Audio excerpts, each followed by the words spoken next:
एक ऐसे देश में पैदा होना जहां आपकी त्वचा का रंग तय करता है आपका भविष्य क्या होगा, जहां कानून आपको हीन मानता हो, आपके माता पिता वोट नहीं कर सकते। अपार्थेड दक्षिण अफ्रीका की एक ऐसी नस्लीय नीति थी जो लगभग 50 वर्षों तक यानी 1948 से 1994 तक चली रही, जिसने काले लोगों को उनके ही देश में दूसरे दर्जे का नागरिक बना दिया गया। एक ऐसा टाउनशिप जिसे काले अफ्रीकियों को गरीब और बेबस बनाए रखने के लिए बसाया गया था। आज हम बात करेंगे एक ऐसे शख्स की जिसने उन जंजीरों को तोड़कर इतिहास रच दिया।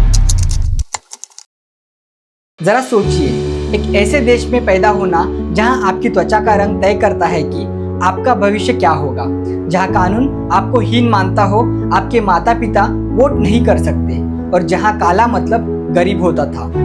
यह था दक्षिण अफ्रीका का अपार्थेड दौर, एक ऐसा अत्याचार भरा सिस्टम जिसे तोड़ने में दशकों लग गए। अपार्थेड दक्षिण अफ्रीका की एक ऐसी नस्लीय नीति थी जो लगभग 50 वर्षों तक यानी 1948 से 1994 तक चली रही, जिसने काले लोगों को उनके ही देश में दूसरे दर्जे का नागरिक बना दिया गया था। श्वेत लोगों का कहना था कि हम गोरे होने के कारण हमारी नस्ल अच्छे दर्जे की है, बल्कि काले लोग हमारे समान है ही नहीं। अपार्थेड एक अफ्रीकी शब्द है जिसका मतलब होता है अलगाव।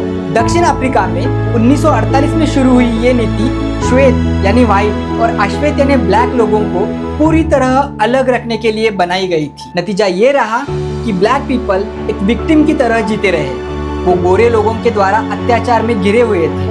वो इंसान होने के बावजूद भी जानवर की जिंदगी जी रहे थे। लेकिन आज हम बात करेंगे एक ऐसे शख्स की जिसने उन जंजीरों को तोड़कर इतिहास रच दिया। ये कहानी है पैट्रिस मोटसेपे की, दक्षिण अफ्रीका के पहले अश्वेत अरबपति की।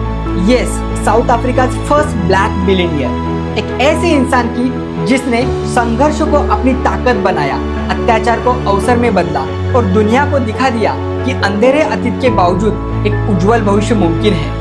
पैट्रिस मोटसेपे की कहानी को समझने के लिए हमें उस दुनिया को समझना होगा जिसमें उनका जन्म हुआ था।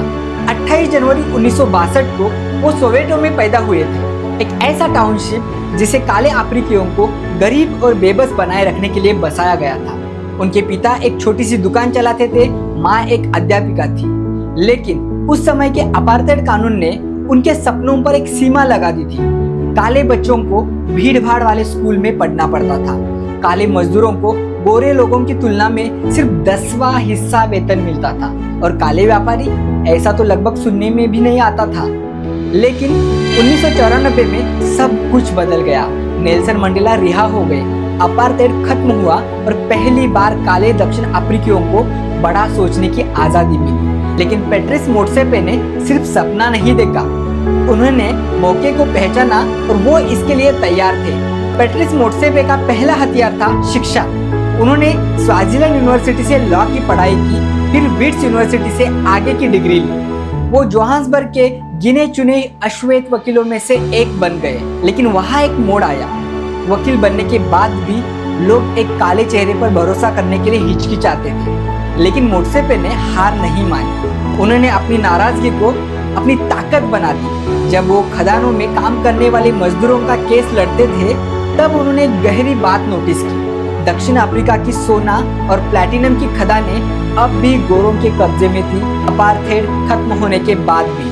पैट्रिस मोटसेपे ने सिर्फ $5000, जो उस वक्त लगभग 4 लाख रुपए होते थे, उससे उन्होंने अपनी पहली माइनिंग कंपनी फ्यूचर माइनिंग की नींव रखी। उनके पास ना तो बड़ी फैक्ट्री थी, ना मशीनें और ना ही किसी मल्टीनेशनल कंपनी का बैकअप, पर उनके पास था तेज दिमाग, कानूनी जानकारी और बिजनेस की गहरी समझ। पैट्रिस ने कॉन्ट्रैक्ट माइनिंग मॉडल अपनाया, जिसमें वे उन खदानों में मजदूर और मशीनें भेजते थे जो सफेद मालिकों के लिए अब घाटे का सौदा बन चुकी थी।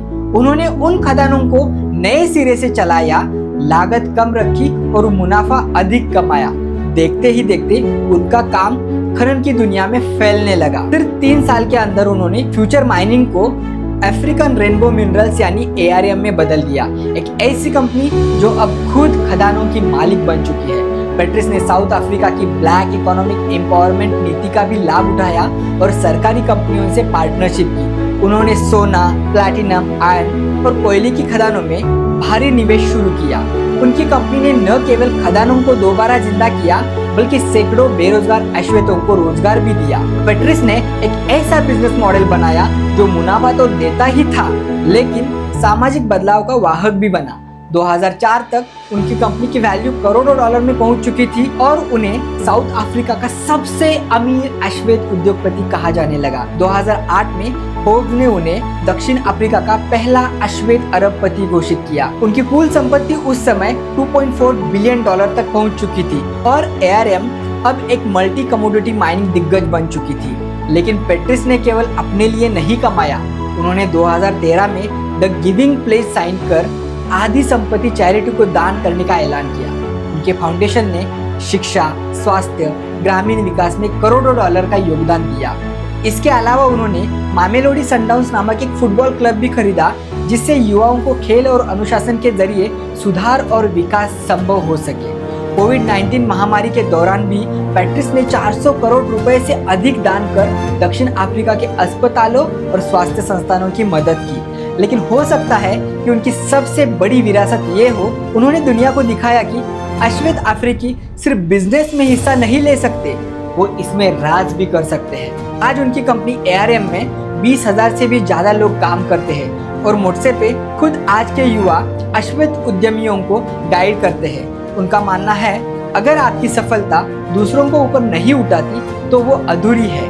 तो आखिर इस कहानी से हमें क्या सीख मिलती है?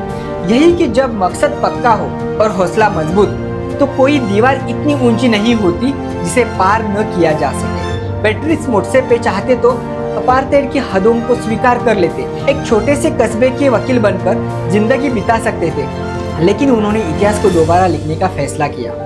अब सवाल आपसे, आपकी जिंदगी में कौन सी अपार्थाइड है? वो कौन सी रुकावट है जिसके बारे में सब कहते हैं कि आप नहीं कर सकते? हो सके तो ये आपका रिस्पांस कमेंट में बताइए, और अगर ये कहानी आपको प्रेरणा देती है तो उसे ज़रूर शेयर करें। जिस लोगों को इसे सुनाने की ज़रूरत है कि आपकी शुरुआत कभी आपका अंजाम तय नहीं करती। अगर आपको ये वीडियो अच्छा लगे तो ज़रूर लाइक करो, हो सके तो हमारे चैनल को सब्सक्राइब करो और बेल आइकॉन दबाना मत भूलो, क्योंकि अगले हफ्ते हम फिर मिलेंगे एक और छुपे हुए हीरो की कहानी के साथ। सपने बड़े देखिए और खुद पर भरोसा रखिए।